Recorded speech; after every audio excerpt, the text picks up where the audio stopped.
함께 읽은 말씀 중에 한 절 말씀을 함께 읽고 다 같이 말씀을 나누도록 하겠습니다. 오늘 같이 읽었던 말씀 중에 요한복음 11장 43절이죠. 43절 다 같이 읽습니다. 시작.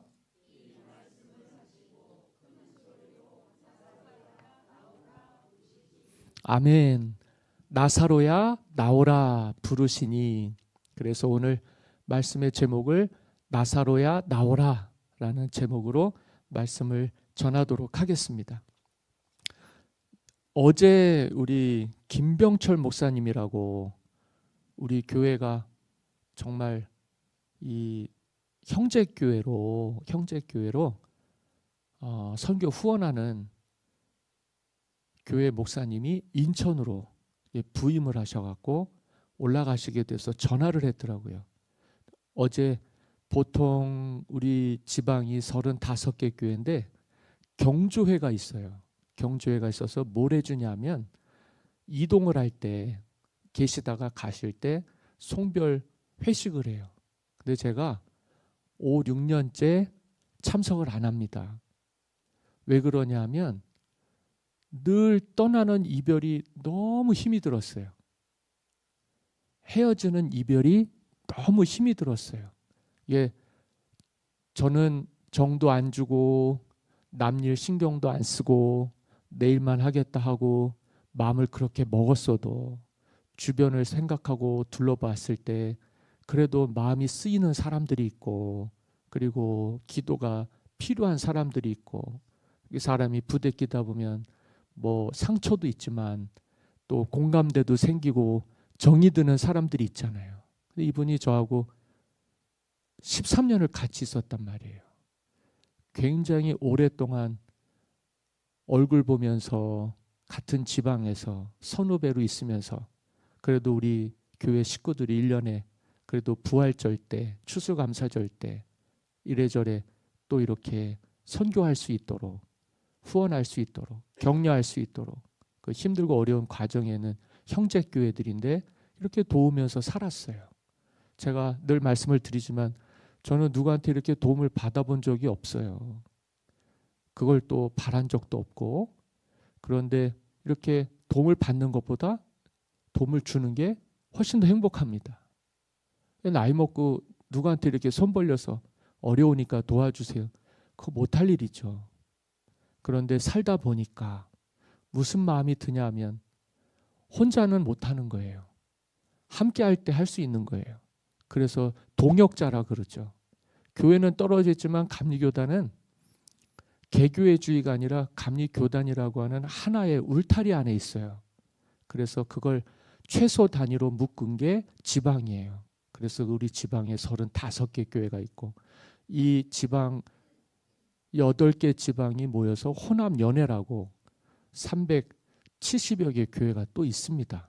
이렇게 울타리로 연결이 돼 있어서 어디를 가든지 감리교 목사님들은 파송받으면 다 그 지역에서 목회를 할 수 있게. 그래서 감리교단은 이 하나로 돼 있거든요.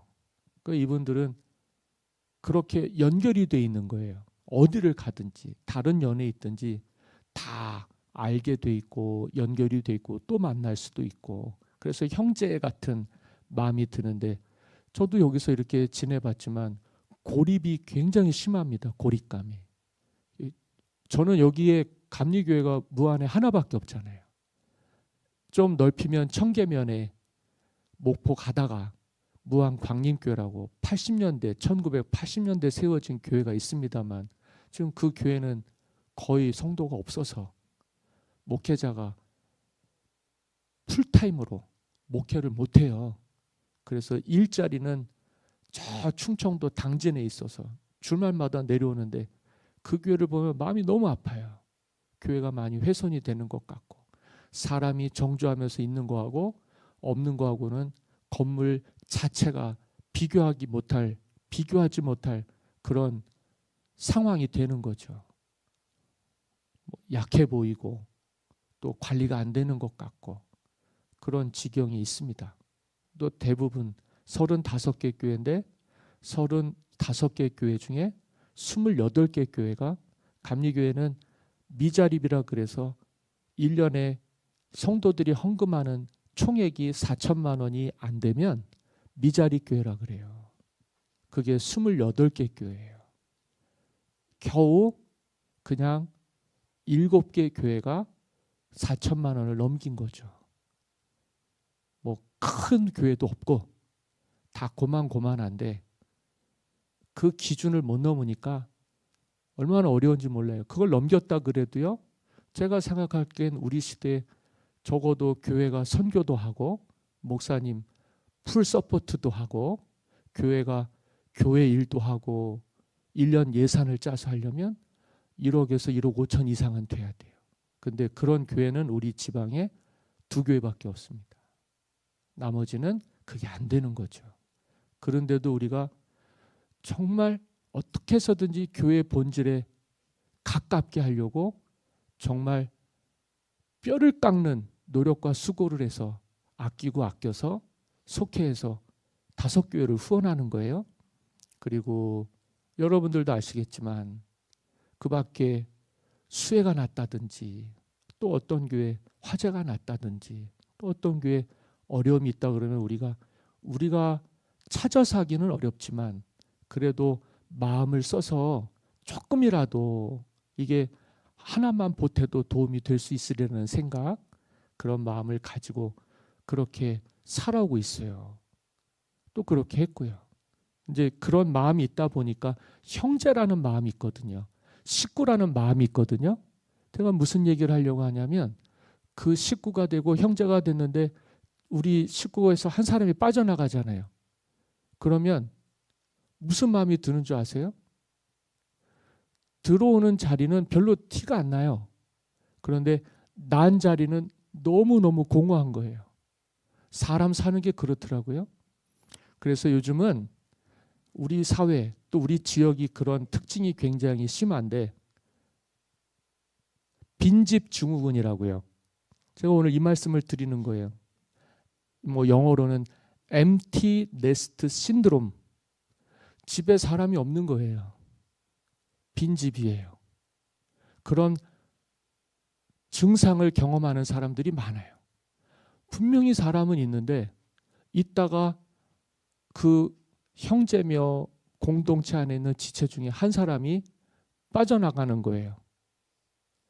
도시로 간다든지 아니면 또 사별을 한다든지 그러한 이유로 우리 가운데 그 증상을 겪는 사람들이 많아요. 아, 우리 집은 비었구나. 근데 저희 집도 제가 요즘 느끼는 건 이거는 병은 아니에요. 그런데 상당한 그 빈집 증후군을 겪습니다. 아, 이 방에는 우리 딸이 있었고 저 방에는 우리 아들이 있었는데 이제 다 떠나서 살잖아요. 그러니까 부부밖에 없죠. 그런데 둘이 있으면은 천국 같아야 되는데 왜 그렇게 빈자리가 커 보이는지, 있는 사람이 보이는 게 아니라 없는 사람의 자리가 더 크게 느껴지는, 그러니까 밥을 먹어도 맛있지가 않고 배부르지가 않고 사람이 있는데도 없는 것 같고, 그래서 우울감이라든지 또 불면증이라든지 공황장애라든지 이걸 대부분의 가정들, 대부분의 남겨진 사람들이 겪고 있어요. 이게 함께 할 때는 행복하고 좋거든요. 그래서 저도 예배를 드립니다만 오늘도 무슨 이유로 빠진 성도님이 계세요. 크게 보일까요? 작게 보일까요? 나는 그게 제일 크게 보여요. 왜 이렇게 빈자리는 너무 커 보이는지. 제가 도시에서 목회할 때는요, 빠지든 뭐 이렇게 참석하든 크게 개의치 않아요. 워낙 들어가고 나가고 워낙 들어오고 나가고가 심하다 보니까 뭐 거기서는요, 사람 하나 비는 게 뭐 그렇게 크게 와닿지 않아요. 그런데 시골로 내려오고 또 인구 소멸 지역에 있고 청년들이 도시로 이렇게들 다들 일자리 찾아서 먹고 살기 위해서 이 도시에서 살았으면 좋겠는데 이걸 지금 저도 15년을 살면서 처음 경험하는 것들이에요. 야, 이민교회가 자녀들 키워다가 부모와 단절이 돼서 나는 거기서 못하겠다. 그리고 한국에 왔는데 여기 시골에서 목회를 하니까 사람이 자꾸 떠나는 거예요. 함께해서 좋아서 식구같이 돼갖고 같이 지낼만 하면 가고, 청년들은 또 군대 가고 졸업하면 가고, 우리 자녀들은 키울 때는 그냥 고생했지만 그래도 그게 얼마나 기쁨이에요. 그래도 산전수전 다 겪으면서 같이 이렇게 데리고 있다가 그걸 못 데리고 있는 거죠. 걔네들의 미래를 위해서. 남들도 다 가니까 그렇게 해서 보내고 나면 쓸쓸한 거죠. 오늘 여기 그 집이 그렇습니다. 빈집 증후군. 어떤 집이냐? 11장 1절이죠. 11장 1절 다 같이 읽습니다. 시작.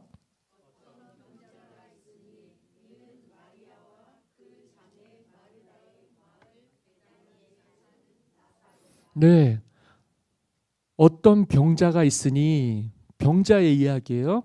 나사로라고 하는 사람의 이야기입니다. 근데 이 사람은 예수님이 엄청 사랑하셨던 마리아와 마르다 자매의 오빠였어요. 2절을 보시면 이 마리아는 향유를 주께 붓고 머리털로 주의 발을 닦던 자요, 병든 나사로는 그의 오라버니더라. 제 말이 맞죠? 그러는데 이 사람이 병들어 죽게 된 거예요.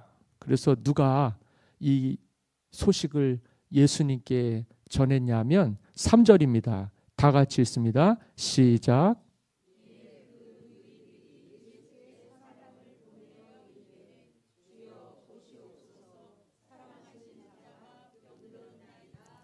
네, 마르다, 마리아, 그 오라버니 나사로는요, 예수님이 사랑하시던 사람입니다. 말이 맞죠? 제가 드린 말씀이 틀림이 없습니다. 그런데 4절이에요. 예수께서 들으시고 이르시되, 예수님, 우리 오라버니 병이 들었는데 죽을 것 같아요.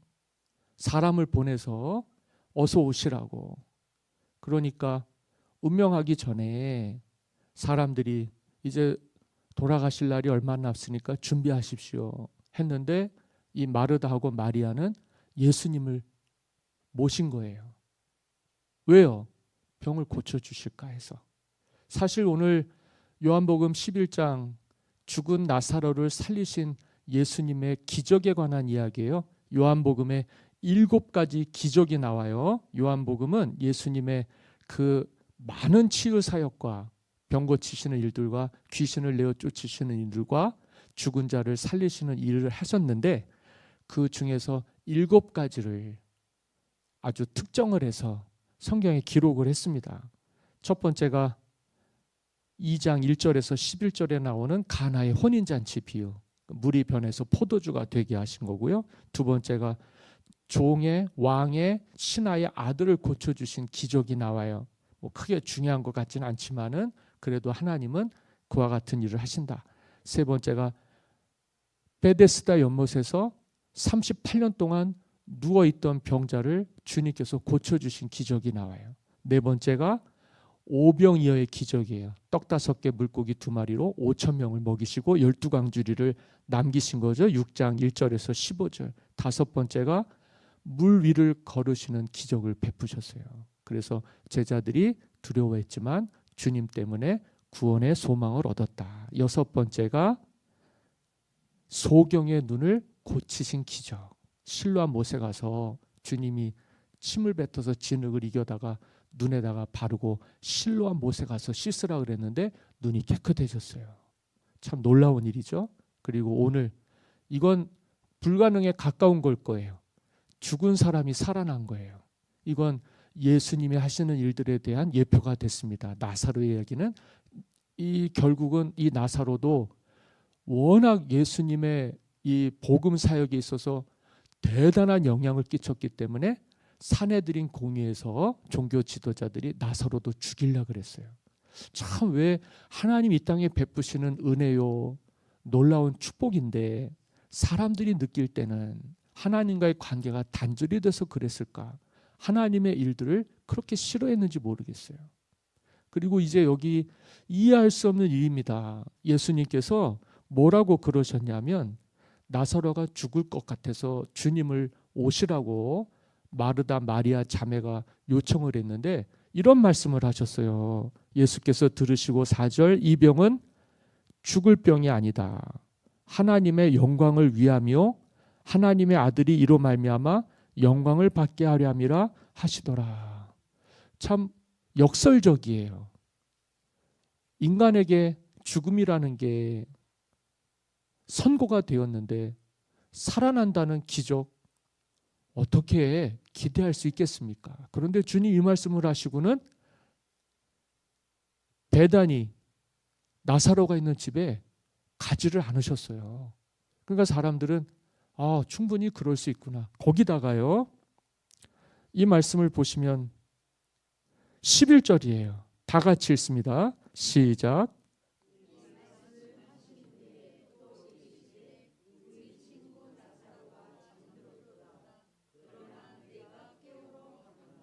예수님이 머뭇거리시면서 이틀을 머무르시면서 마르다 마리아 자매의 요청을 미룬 거 아니에요? 아니 친구가 죽게 됐다는데 다른 일보다 그게 더 중요한 거 아닌가? 우리도 마찬가지죠. 장례가 나면 모든 게 다 스톱이 되잖아요. 교회 일도. 그래서 장례를 치르게 되어 있는데 사람이 임종 전에 주님 만나는 게 낫지 않겠는가? 그래서들 다들 기대하는 바가 있는데 주님이 안 가시는, 그러면 시험 드는 거예요. 그리고 뭐라 그랬냐면 죽을 병이 아니라 그랬죠. 그런데 또 잔다 그러는 거예요. 그러니까 제자들이 무슨 생각을 하냐면 자니까 깰 수 있겠구나.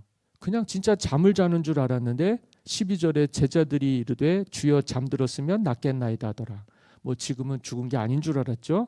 그런데 13절을 보시면 예수는 그의 죽음을 가리켜 말씀하신 것이나 그들은 잠들어 쉬는 것을 가리켜 말씀하신 줄 생각하는지라.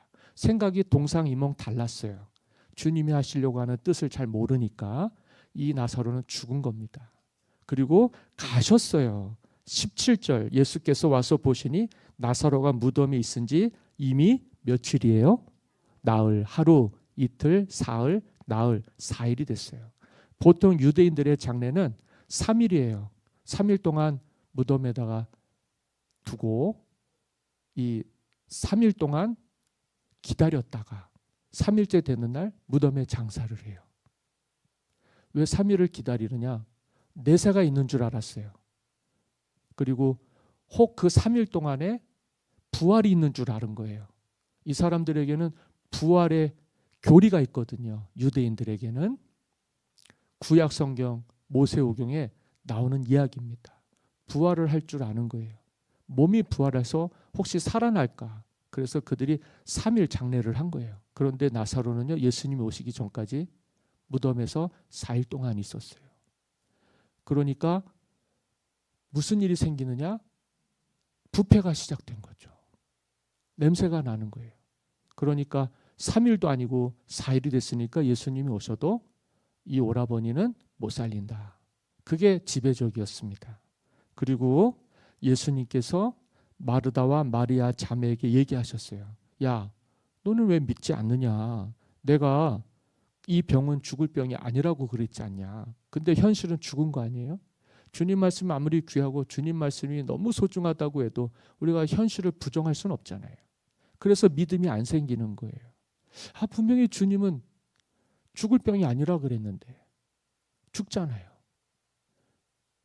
그리고 잔다 그랬는데 죽었잖아요. 도대체 뭘 할 수가 있어요? 이 마리아와 마르다 자매는 지금 아까 말씀을 드렸던 빈집 증후군, 마음이 심히 공고해 있는 거예요. 삶에 의욕이 없죠. 오라버니의 삶에 자리는 없고 무덤에 갇힌 죽은 지 나흘 된 오라버니만 있는 거예요. 그러니까 슬픔이 지배를 했을 거고 낙심과 절망이 지배를 했을 텐데 주님이 오셔서 하신 일들이 그렇습니다. 왜 내 말을 믿지 않느냐?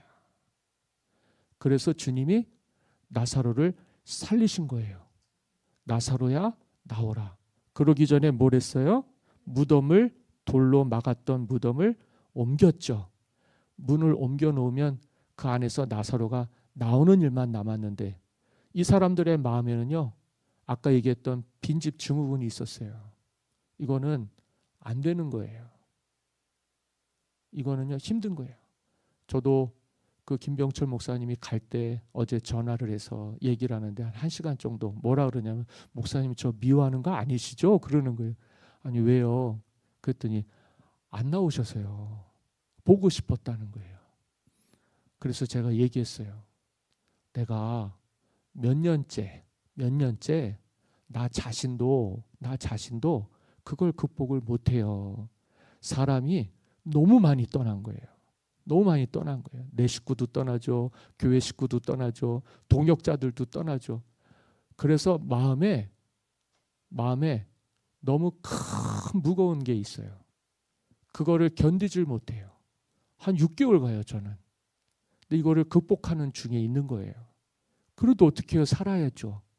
내가 그런 마음 가지고서 마리아 마르다처럼, 예수님 제자들처럼 이상한 소리 하면 안 되잖아요. 나는 주님 말씀을 믿거든요. 나는 안 돼도 되는 줄 알아요. 없어도 되는 줄 알아요. 한 명만 예배하는 사람 있으면 예배해요. 지난주에도 금요일 날은 새벽 기도에 한 분도 없었어요. 그냥 제 아내하고 둘이 예배하는 거예요. 그건 주님과의 나의 관계이기 때문에. 믿음이 없으면 하나님을 기쁘시게 할 수 없으니까요.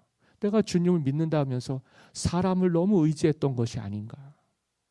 그래서 인간관계에 있어서의 어려움들을 조금이라도 주님 믿는 믿음으로 붙들지 않으면 내 마음은 무너질 수밖에 없어요. 신앙이라고 하는 거는 인간관계 속에서도 영향을 미쳐요. 내가 그러면 뭐가 되겠어요? 목자도 그러고 있고 양떼도 그러고 있다면 우리가 살 수 있는 길이 없잖아요. 물론 하나님은 하시죠. 그런데 우리는 사람이기 때문에 절망을 할 수밖에 없습니다. 내가 너무 힘이 들어서 그래요. 목사님 미워하는 게 아니에요. 나도 사람이기 때문에 이별이 너무 어렵습니다. 그걸 수없이 겪으면서 내 마음은 정말 쭈글쭈글해진 거예요. 삶에 주름이 생기는 거죠. 난 몇 살을 먹었는지 모르겠지만 마음은요, 정말 적응을 할 수도 있는데 적응이 안 되는 게 이별이었어요.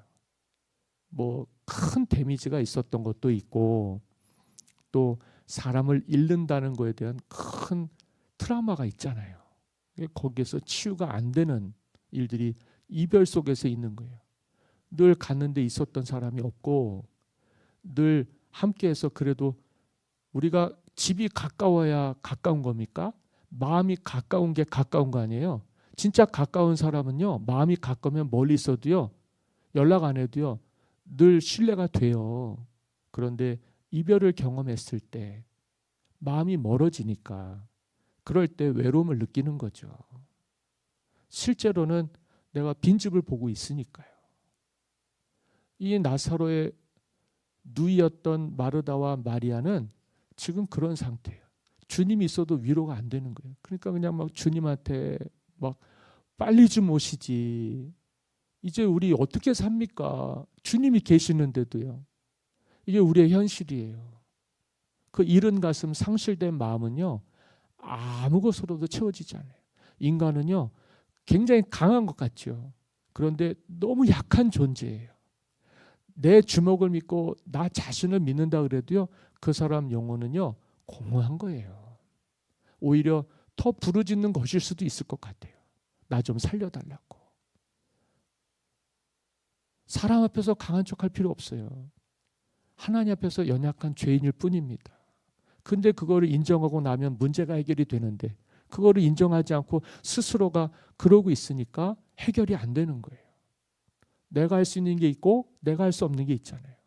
그래서 나는 사람을 이별할 때는 만나지를 않는 거예요. 그런 사람이 아닌데 누구보다도 정이 많은 사람인데 떠나는 사람 바라보고 있으면 내가 너무 힘이 든 거예요. 그래도 오늘 이렇게 쓰는 거죠.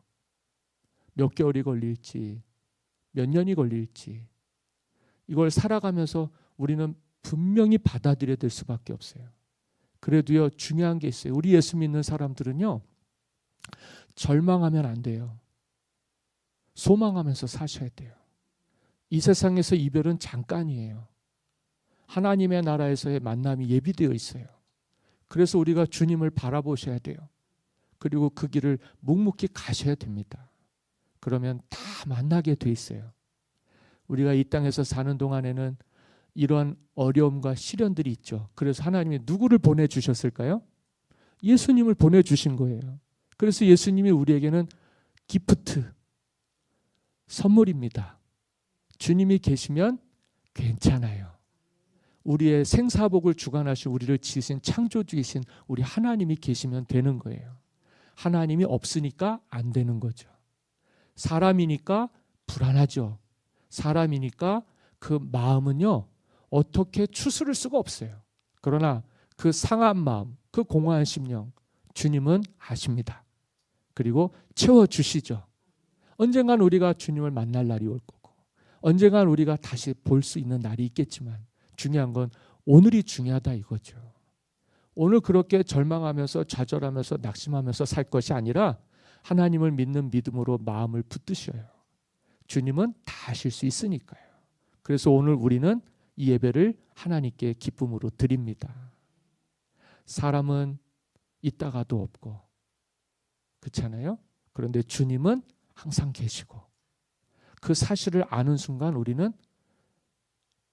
살아나는 거죠.